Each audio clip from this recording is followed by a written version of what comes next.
Konnichiwa, o genki desu ka? Pelajaran bahasa Jepang hari ini kita akan belajar tentang jenis-jenis bahasa dalam bahasa Jepang. Hai, mari kita lihat pola kalimat yang akan kita gunakan. Hai, hajimemashou. Hai, ini adalah pola kalimat 1 atau pola kalimat yang pertama, yaitu bahasa ga wakarimasu. Oke, jadi bagian bahasa nanti diisikan dengan bahasa dalam bahasa Jepangnya. Kemudian ada ga wakarimasu, artinya adalah mengerti. Hai, sugi, kita akan langsung saja ke contoh kalimatnya, penggunaan dari pola kalimat pertama ini. Hai, contoh kalimat yang pertama yaitu Indonesia go ga wakarimasu. Indonesia go ga wakarimasu. Bagian bahasanya diganti dengan Indonesia Go. Hai, Indonesia Go artinya adalah bahasa Indonesia. Kemudian seperti yang sudah dijelaskan tadi, ga wakarimasu artinya adalah mengerti. Maka Indonesia Go ga wakarimasu artinya adalah mengerti bahasa Indonesia. Hai, sugi. Selanjutnya, contoh kalimat yang kedua yaitu Watashi wa nihongo ga wakarimasu. Watashi wa nihongo ga wakarimasu. Oke, bagian awalnya ditambahkan dengan watashi wa, artinya adalah saya. Kemudian bahasanya diganti dengan nihongo. Nihongo adalah bahasa Jepang. Watashi wa nihongo ga wakarimasu.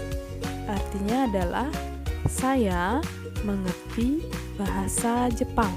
Hai, jadi itu dia pola kalimat pertama dengan menggunakan ga wakarimasu, artinya adalah mengerti.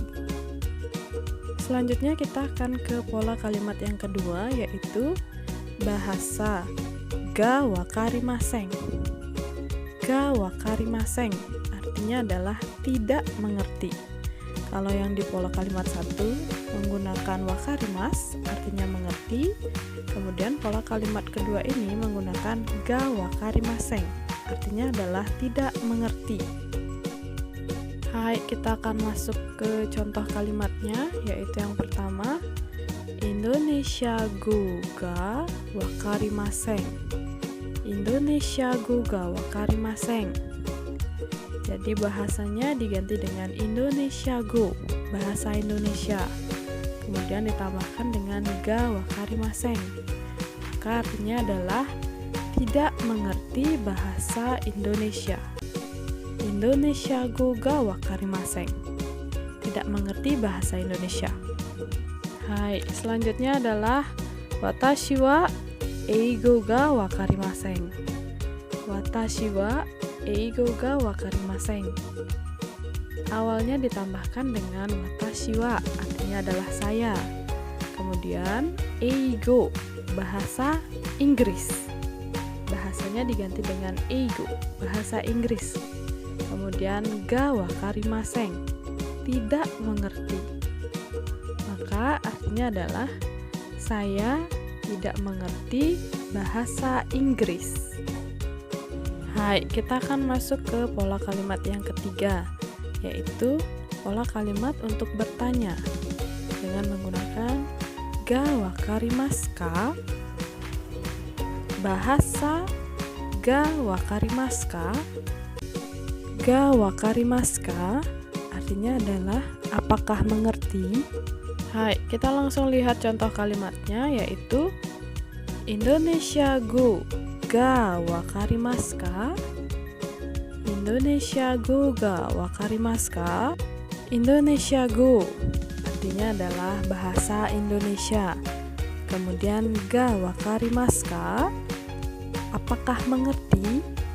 Maka kalimat ini artinya adalah apakah mengerti bahasa Indonesia? Hai, karena di sini berupa kalimat pertanyaan, maka akan ada responnya atau jawabannya. Oke, ketika ditanya apakah mengerti bahasa Indonesia, maka akan ada dua kemungkinan, yaitu iya mengerti dan tidak mengerti. Jawaban yang pertama yaitu Hai, wakarimasu. Hai, wakarimasu. Artinya adalah iya mengerti. Jadi ketika ditanya apakah mengerti bahasa Indonesia, bisa dijawab dengan hai, wakarimasu. Iya mengerti. Kemudian jawaban yang kedua yaitu iye wakarimasen. Iye wakarimasen. Tidak mengerti. Jadi kalau tidak mengerti bisa dijawab dengan iye wakarimasen. Hai, owarimasu. Itu desu ka minasan, wakarimasu ka? Jadi hari ini kita sudah belajar dengan 3 pola kalimat, yaitu yang pertama dengan menggunakan wakarimasu, artinya mengerti, kemudian yang kedua wakarimasen, tidak mengerti, dan yang ketiga yaitu wakarimasu ka, apakah mengerti? Hai, semoga pelajaran hari ini bisa dipahami ya. Hai, owarimasu. Sampai jumpa di pelajaran bahasa Jepang selanjutnya. Jamatane.